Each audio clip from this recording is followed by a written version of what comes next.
Assalamualaikum warahmatullahi wabarakatuh. Perkenalkan, nama saya Laili Musdalifah, dosen program studi manajemen Fakultas Ekonomi Universitas Nahdlatul Ulama Sidoarjo. Video ini kami buat adalah sebagai bentuk dari program pengabdian masyarakat dengan tema menciptakan peluang usaha di era dan pasca pandemi COVID-19 bagi pelaku UMKM Sidoarjo. Seperti yang kita ketahui bersama, beberapa bulan terakhir ini kita sedang mengalami masa pandemi COVID-19. Mungkin ada dari beberapa pelaku UMKM yang mengalami penurunan penjualan misalnya, kemudian penurunan omset, bahkan ada beberapa dari mereka yang sampai mengurangi karyawannya. Masa pandemi COVID-19 ini merupakan masa-masa sulit untuk kita semua, terutama bagi pelaku bisnis dan UMKM yang ada di wilayah Sidoarjo khususnya. Nah, sebagai seorang pebisnis, kita harus menyikapi bagaimana tantangan ini bisa menjadi peluang untuk bisnis kita semua. Video ini kami buat adalah salah satu bentuk upaya yang mana bisa menjadi motivasi untuk para pelaku usaha, khususnya pelaku usaha UMKM yang ada di Sidoarjo. Nah, dalam video ini kami akan menghadirkan beberapa narasumber yang mana harapannya adalah bisa memberikan semangat untuk kita sebagai pelaku usaha menjadi lebih giat lagi dalam menjalankan bisnis kita. Mari kita saksikan bersama-sama video berikut ini. Semoga video ini bermanfaat untuk kita semua. Saya akhiri. Assalamualaikum warahmatullahi wabarakatuh. Assalamualaikum warahmatullahi wabarakatuh. Selamat pagi dan salam sejahtera bagi kita semuanya. Bersama dengan saya, Sofia, pada program pengabdian masyarakat yang diselenggarakan oleh Universitas Nahdlatul Ulama Sidoarjo dengan judul menciptakan peluang usaha di era dan pasca pandemi COVID-19 bagi UMKM Sidoarjo. Pagi hari ini cukup cerah sekali dan saya sudah melihat antusias pemirsa YouTube dan para pelaku UMKM untuk menonton channel kita. Pada pagi hari ini tentunya kami akan hadirkan seorang narasumber di mana sudah expert dan berpengalaman di bidangnya. Penasaran dengan narasumbernya? Ini dia. Ada Ibu Erna Kusumawati, SPMM, selaku Kepala Bidang Usaha Koperasi dan Usaha Mikro. Kemudian ada Ibu Roroti Wungdian Ekawati, selaku Ketua ICSB Sidoarjo dan pengusaha aksesoris dan etnik. Dan juga ada Ibu Muhafidah Novi, SIMM, selaku dosen Universitas Nahdlatul Ulama Sidoarjo dan owner Nafis Bedding. Langsung saja kita lihat, ini dia.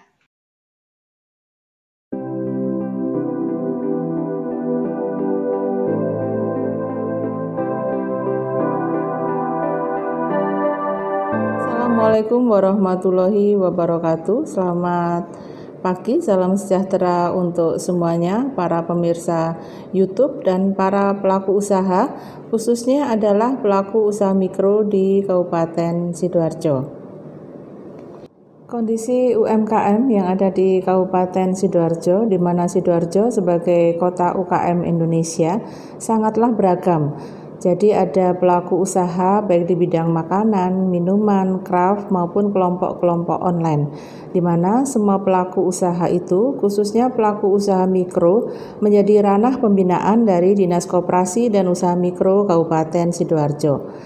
Selaku pemerintah yang membina para pelaku usaha, maka kami akan menyampaikan beberapa regulasi yang terkait dengan kebijakan terhadap UMKM maupun sosialisasi, pembinaan, dan pendampingan. Terdapat 425 UMKM yang ada di Kabupaten Sidoarjo. Itu di mana 176.000 diantaranya adalah pelaku usaha mikro, dan merekalah yang menjadi fokus pembinaan yang ada pada dinas kami. Menyikapi kondisi para pelaku usaha di masa pandemi, yaitu di masa COVID-19 pada tahun ini, maka pelaku usaha tetap mendapatkan pembinaan dan juga pendampingan dari dinas kami, karena suatu usaha harus tetap berjalan dan juga eksis di masa apapun. Kondisi ini yang membuat awalnya untuk pelaku usaha ada sedikit shock pada usahanya, tetapi kemudian kami segera melakukan pendekatan di mana pemberdayaan itu supaya tetap bisa berjalan melalui suatu sinergi. Tanpa adanya suatu sinergi, pemberdayaan tidak mungkin dilakukan secara maksimal.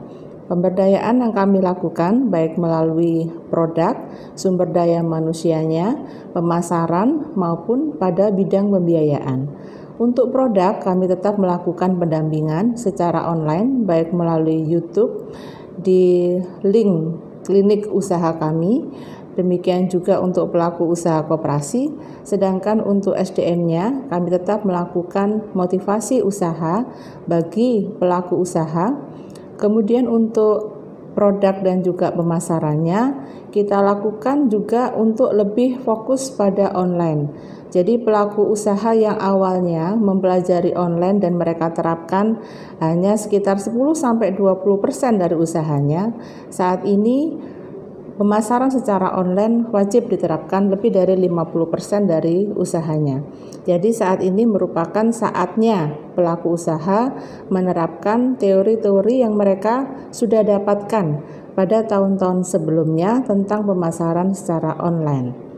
Kemudian tentang pembiayaan, dinas kami tetap memfasilitasi dan memberikan kebijakan dengan melalui relaksasi kredit pinjaman melalui pinjaman dana bergulir, di mana pada dinas kami pinjaman untuk perkuatan permodalan yang awalnya adalah dengan bunga 6% per tahun atau 0,5% per bulan. Kemudian kami mengajukan kebijakan yaitu dengan adanya penurunan bunga sampai 4% per tahun dan sampai 4 bulan tanpa angsuran. Kebijakan-kebijakan ini yang terus kami lakukan termasuk pemberdayaan dan pembinaan untuk pelaku usaha di Kabupaten Sidoarjo. Salah satu kegiatan yang kami dampingi dalam masa pandemi ini adalah memotivasi pelaku usaha untuk mengadakan saling silang usaha. Yang dimaksud dengan saling silang usaha ini adalah ada beberapa pelaku usaha yang memang sangat terdampak terhadap kondisi yang ada. Misalnya para pelaku pengusaha craft. Kalau untuk pengusaha makanan dan minuman mungkin mereka masih bisa bertahan, tetapi untuk craft mereka kemudian mengadakan peralihan usaha menjadi pembuatan baju-baju APD, kemudian juga pembuatan masker, dan mereka juga bisa menjualkan produk makanan dan minuman dari rekan-rekan usahanya.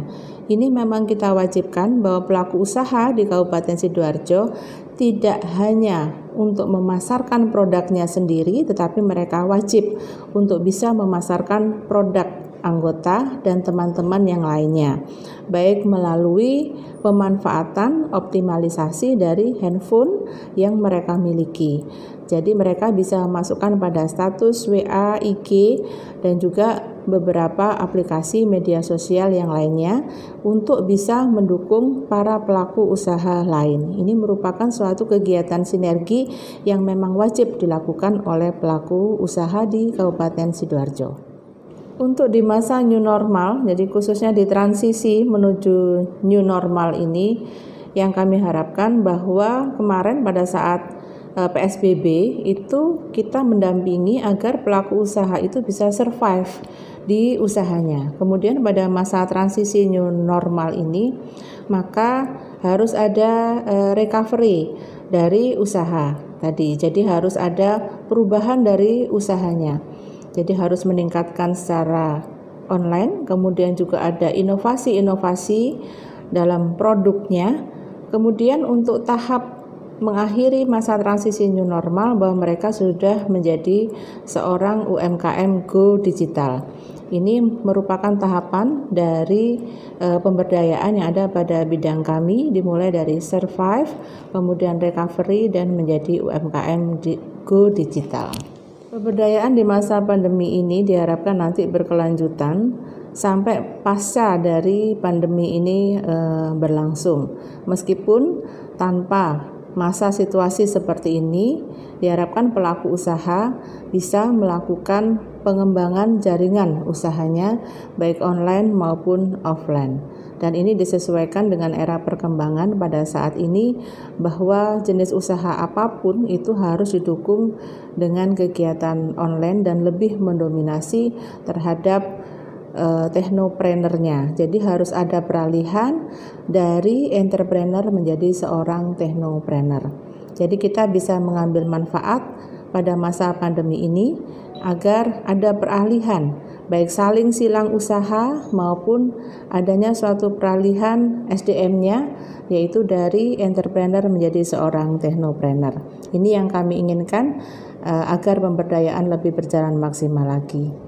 Saya Erna Kusmawati, SPMM, Kepala Bidang Usaha Koperasi dan Usaha Mikro pada Dinas Koperasi dan Usaha Mikro Kabupaten Sidoarjo.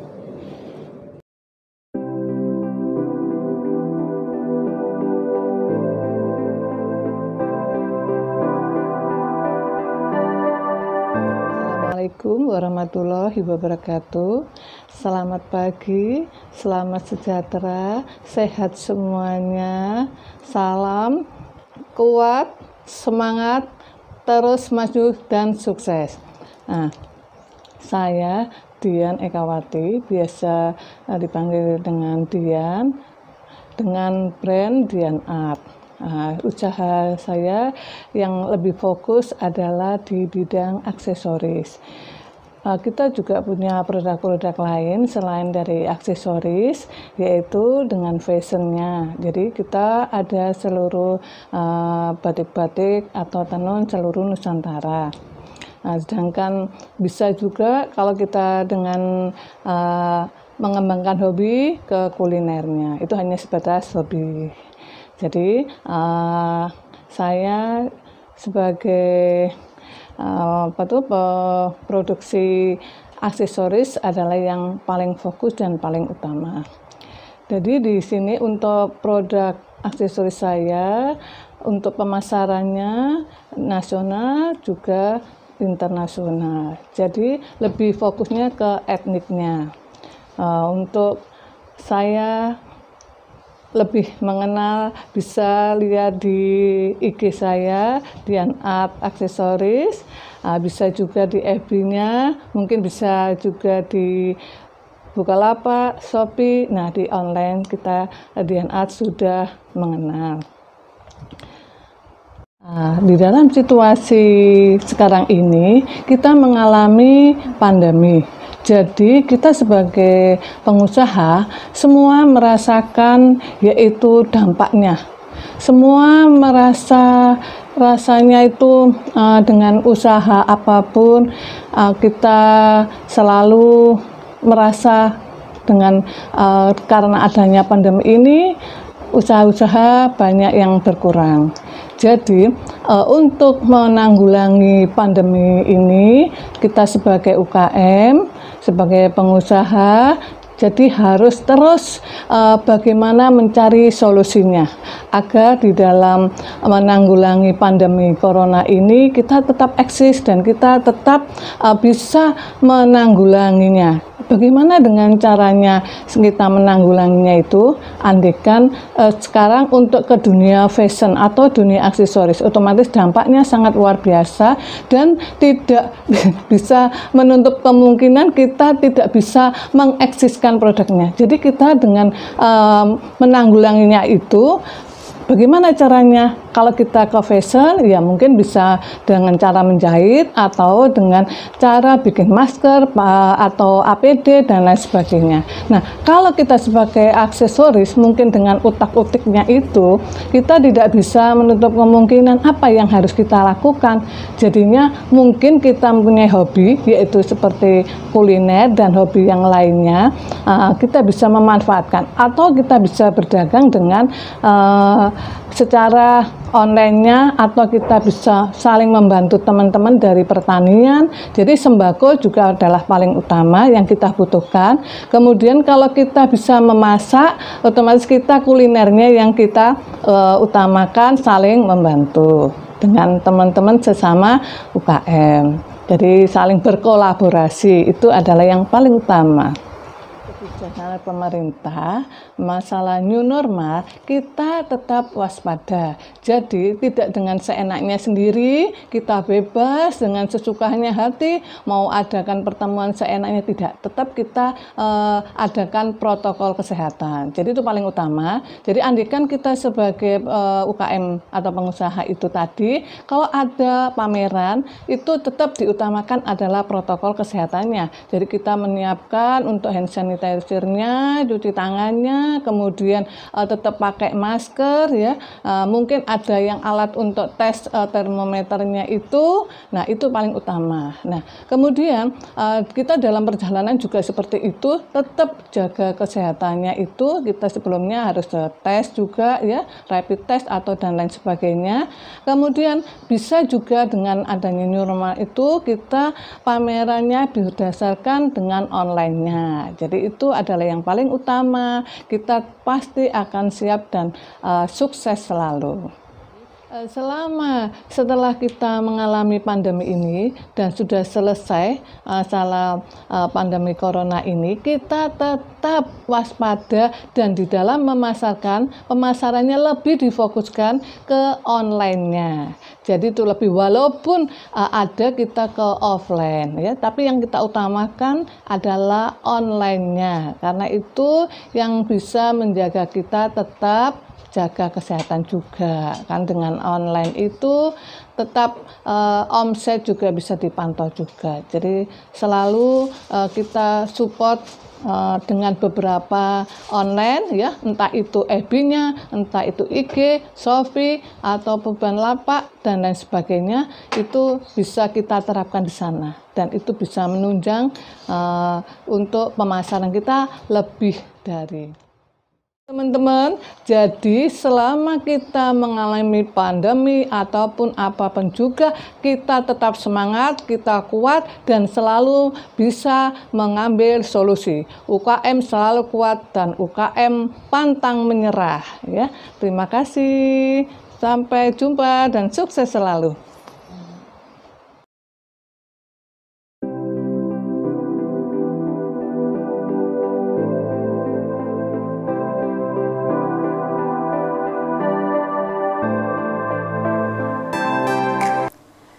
Bismillahirrahmanirrahim. Assalamualaikum warahmatullahi wabarakatuh. Para pemirsa YouTube dan para pelaku UMKM yang saya hormati, alhamdulillah pada kesempatan kali ini kita dapat bertatap muka secara virtual dalam acara pengabdian masyarakat yang diselenggarakan oleh Fakultas Ekonomi Universitas Nahdlatul Ulama Sidoarjo. Pada kesempatan kali ini saya akan memberikan materi optimalisasi inovasi pada era dan post-COVID. Kita semua tahu bahwa dampak pandemi COVID ini telah meluluhlantakan semua sektor kehidupan. tidak terkecuali sektor ekonomi dan UMKM. Kalau pada beberapa periode yang lalu terjadi krisis ekonomi, yang terdampak adalah perusahaan-perusahaan besar. Namun krisis kali ini bukan hanya perusahaan besar, melainkan juga dari sisi UMKM. Kenapa demikian? Karena terjadi perubahan yang sangat besar. Perubahan apa yang terjadi? Ini merupakan turbulensi dan perubahan ini adalah perubahan perilaku manusia. Tentu dengan adanya perubahan perilaku manusia secara umum akan menghasilkan perubahan pola konsumsi. Kemudian pola perilaku konsumen. Bagaimana konsumen yang sekarang dengan konsumen yang lalu itu berbeda. Nah, dalam kondisi seperti ini, bagaimana agar UMKM bertahan? Di sini kita akan bahas satu persatu dan step by step akan kita bahas langkah dan peluang apa. Jadi bagaimana kita melihat tantangan itu menjadi sebuah peluang.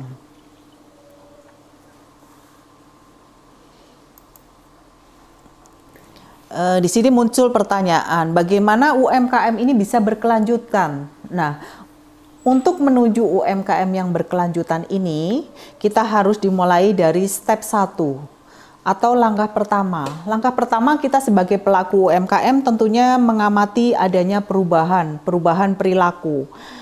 Dari adanya perubahan ini, kita harus menjadikan perubahan ini sebagai suatu peluang.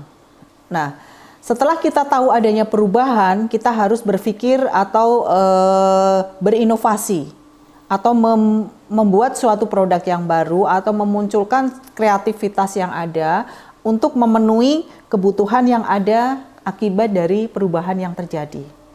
Kemudian yang step ketiga adalah bagaimana membuat UMKM itu unggul dan berkelanjutan.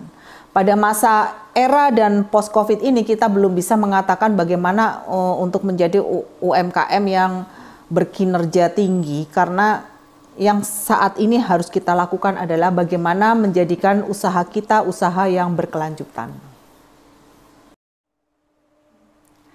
Pemirsa YouTube yang saya hormati, kita kembali pada materi kali ini. Di sini saya akan menjelaskan turbulensi apa yang terjadi sebagai akibat dari pandemi. Pemerintah saat ini menganjurkan adanya physical distancing sebagai upaya untuk menanggulangi penyebaran COVID. Jadi untuk mengurangi penyebaran COVID ini, pemerintah menganjurkan adanya physical distancing, dan ini sudah banyak dilakukan di banyak negara dengan adanya physical distancing. Kemudian adanya pola hidup sehat. Kalau dulu orang mungkin malas untuk cuci tangan, sekarang sedikit-sedikit orang sudah mulai berubah pola perilakunya untuk terus cuci tangan. Kemudian pola berikutnya adalah kecenderungan pada saat ini adalah memakai masker. Ini suatu perubahan gaya hidup yang terjadi. Dan dari pola hidup yang pertama adalah stay at home, ini juga banyak sekali sisi yang berubah dengan adanya stay at home. Kemudian apa yang harus dilakukan sebagai seorang pengusaha? Seorang pengusaha harus tetap stay kreatif. Meskipun kita tahu bahwa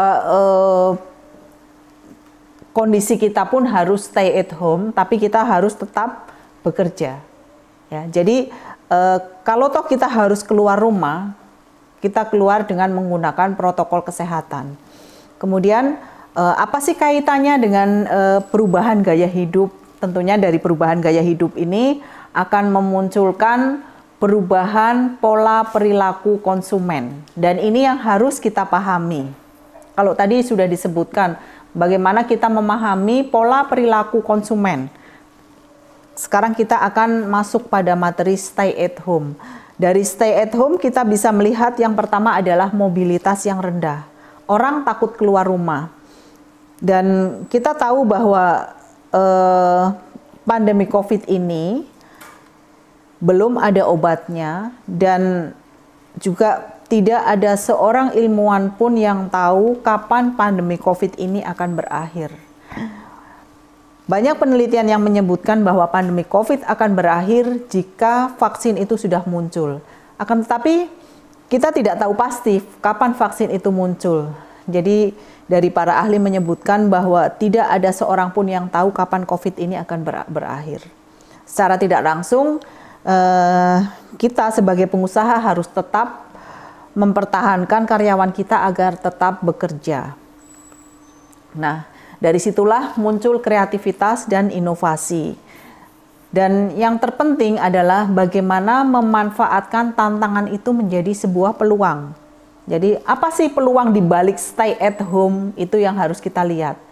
Sebenarnya kalau kita melihat orang di rumah itu cenderung takut untuk keluar. Itu yang pertama. Takut keluar karena takut adanya penularan.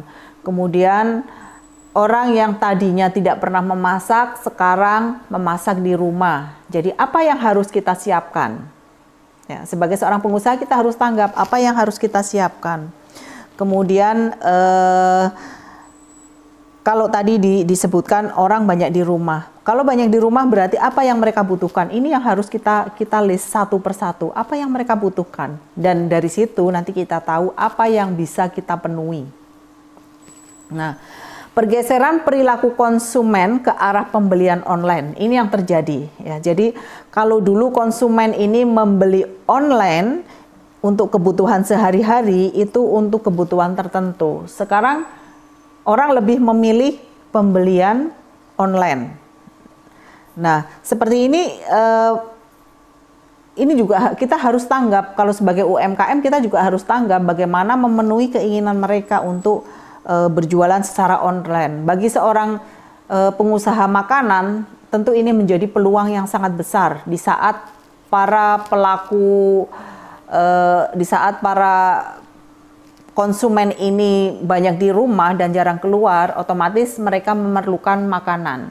Dan karena mereka takut keluar, otomatis mereka juga akan membeli secara online. Ini merupakan kesempatan bagaimana memanfaatkan media massa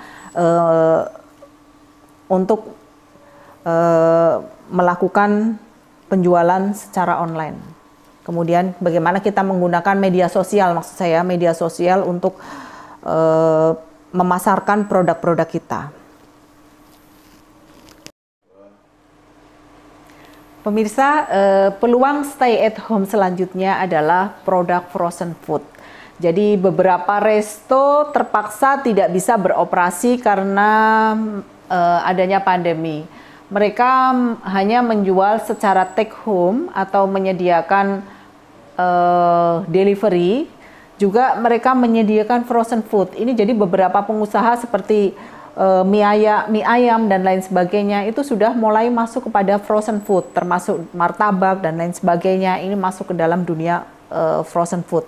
Kemudian berikutnya adalah preferensi konsumen. Jadi menikmati layanan kecantikan bergeser menjadi home treatment. Tentu orang takut dong berangkat ke pusat-pusat perawatan kecantikan karena satu peralatan, ya peralatan meskipun mereka memberikan jaminan ke peralatan yang steril, namun orang cenderung untuk takut menuju ke tempat-tempat yang penggunaan fasilitas atau sarana secara bersama. Jadi orang lebih suka pada saat ini adalah perubahan. Orang lebih suka melakukan home treatment. Nah, peluang apa di balik home treatment ini? Peluangnya adalah penjualan produk-produk atau berbahan organik yang bersertifikasi. Ini akan lebih diminati. Jadi orang lebih menyukai produk yang halal, kemudian produk organik, termasuk untuk kosmetik. Jadi orang sekarang ini lebih suka melakukan perawatan-perawatan di dalam rumah. Ini menjadi peluang juga buat para pelaku di bidang kecantikan. Selanjutnya tren work from home, ya. Jadi orang sudah mulai bekerja di rumah. Kalau orang bekerja di rumah, otomatis mereka lebih banyak waktu di rumah. Dan satu lagi, mereka membutuhkan ruang kerja. Nah, ruang kerja seperti apa? Ini muncul kreativitas baru dari para pelaku pengusaha furniture. Jadi mereka juga mulai mendesain meja kerja atau fasilitas ruang-ruang kerja untuk yang bekerja di rumah. Jadi kreativitas dari para pengusaha mebel dan lain sebagainya ini sudah harus mulai tumbuh karena orang mulai berminat membeli peralatan-peralatan kerja di dalam rumah. Jadi membuat ruang kerja di dalam rumah. Kalau dulu mungkin orang tidak terpikir untuk membuat ruang kerja, sekarang orang berpikir untuk membuat ruang kerja. Ini adalah merupakan prospek penyewaan. Demikian juga dengan prospek persewaan mainan anak-anak. Karena apa? Beberapa orang tua itu masih takut kalau anaknya harus keluar rumah. Jadi mereka lebih suka memberikan mainan di dalam rumah. Nah, kalau misalnya membeli peralatan mainan seperti yang terjadi di mal-mal itu kan harganya tentu sangat mahal. Nah, solusinya sekarang sudah bermunculan pengusaha-pengusaha yang menyewakan peralatan permainan anak-anak, dan ini peluang yang sangat bagus. Berikutnya adalah bersatunya work life play di rumah. Ini akan muncul peluang baru juga bagi para pelaku yang bergerak di bidang olahraga. Jadi ada peluang bagi para desain IT ya, jadi yang menggunakan IT karena di situ nanti muncul program-program untuk olahraga seperti senam bersama dan lain sebagainya. Itu semuanya menggunakan perangkat yang bisa diakses melalui smartphone maupun di YouTube. Ini merupakan peluang kerja tersendiri. Kemudian cakupan produk dan layanannya mencakup parenting, kemudian home office, home entertainment, kemudian home decoration, hingga home sport and wellness. Ini merupakan peluang-peluang yang ada. Selanjutnya kita akan melihat bagaimana list atau langkah yang harus kita ambil. Yang pertama dari materi yang tadi kita simpulkan bahwa yang pertama adalah adanya perubahan perilaku. Kemudian yang kedua adalah muncul kebutuhan baru.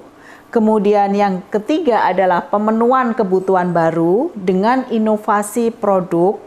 Kemudian menjalin hubungan baik dengan customer. Karena kita harus mampu meyakinkan bahwa produk yang kita jual itu aman dan bermanfaat. Itu yang terpenting pada saat ini.